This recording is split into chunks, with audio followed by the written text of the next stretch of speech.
اعوذ باللہ من الشیطان الرجیم، بسم اللہ الرحمن الرحیم۔ شروع اللہ کے نام سے جو بڑا مہربان نہایت رحم کرنے والا ہے۔ سورہ بقرہ کی آیت نمبر 56 سے آیت نمبر 60 میں اللہ تعالیٰ فرماتے ہیں،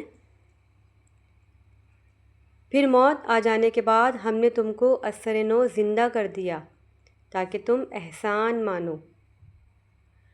اور بادل کا تم پر سایہ کیے رکھا اور تمہارے لیے منو سلوہ اتارتے رہے کہ جو پاکیزہ چیزیں ہم نے تم کو عطا فرمائی ہیں ان کو کھاؤ پیو، مگر تمہارے بزرگوں نے ان نعمتوں کی کچھ قدر نہ جانی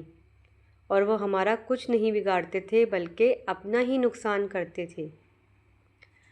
اور جب ہم نے ان سے کہا کہ اس گاؤں میں داخل ہو جاؤ اور اس میں جہاں سے چاہو خوب کھاؤ پیو، اور دیکھنا دروازے میں داخل ہونا تو سجدہ کرنا اور حطۃ کہنا، ہم تمہارے گناہ معاف کر دیں گے اور نیکی کرنے والوں کو اور زیادہ دیں گے۔ تو جو ظالم تھے انہوں نے اس لفظ کو جس کا ان کو حکم دیا تھا بدل کر اس کی جگہ اور لفظ کہنا شروع کیا، پس ہم نے ان ظالموں پر آسمان سے عذاب نازل کیا کیونکہ نافرمانیاں کیے جاتے تھے۔ اور جب موسیٰ نے اپنی قوم کے لیے اللہ سے پانی مانگا تو ہم نے کہا اپنی لاٹھی پتھر پر مارو، انہوں نے لاٹھی ماری تو اس میں سے 12 چشمے پھوٹ نکلے اور تمام لوگوں نے اپنا اپنا گھاٹ معلوم کر کے پانی پی لیا۔ ہم نے حکم دیا کہ اللہ کی عطا فرمائی ہوئی روزی کھاؤ اور پیو،